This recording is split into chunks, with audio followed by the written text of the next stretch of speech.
Dapat daw suspindihin ang recruitment agency na nanloko sa 62 OFW na problemado sa kanilang work status. Yan ang balitang Middle East ni Roland Blanco.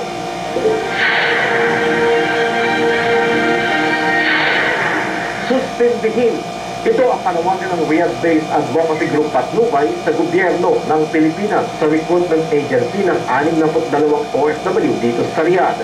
Landscaping company ang kanilang Saudi sponsor at irrigation laborer ang nakatatak sa kanilang ikama pero pinagtrabaho sila bilang service crew at delivery driver sa isang fast food company. Dapat bigyan din tayo ng pansin ang pamahalaan natin. Kagaya ng nangyari sa amin ngayon, hindi basta-basta yung sakripisyo yung nangyari dito sa amin. Kahit sa panaginip, di ko ito pinapanaginipan. Sa gabay ng advocacy group na ipasa na ang kanilang reklamo sa Ministry of Interior at sa opisina ng gobernador ng Riyadh, higit isang buwan na silang nakatenga sa accommodation ng kanilang sponsor. Para sa asawa ko, huwag kayong mag-alala.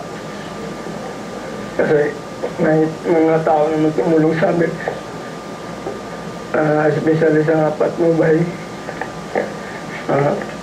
Mga iba pa na hindi namin kikilala. Bumuhos ang tulong ng Filipino community sa Riyadh habang hinihintay nila ang pag-usad ng kanilang kaso.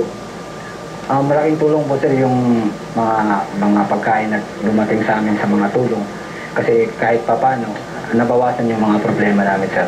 Noong pang 2011, nanawagan ang Patnubay sa Ministry of Labor na mag-monitor ng mga subcontractor at manpower service company para sa maayos na pagpapatupad ng NETACAT.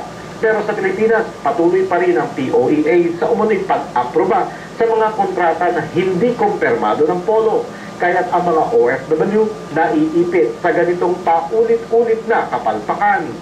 Sa sitwasyon namin, parang wala silang alam kasi kung may alam sila, hindi na kami pinapasa-pasa.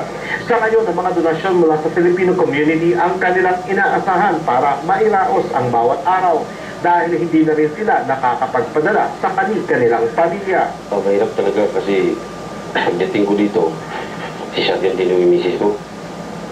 Pagkatapos tawag na tawag yung misis ko kung makapadala ba daw ako ngayon. Mahirap lang buhay dito sa abroad dahil pamilya hindi mo maabot. Nagbabalita sa Middle East, Roland Blanco, Riyadh.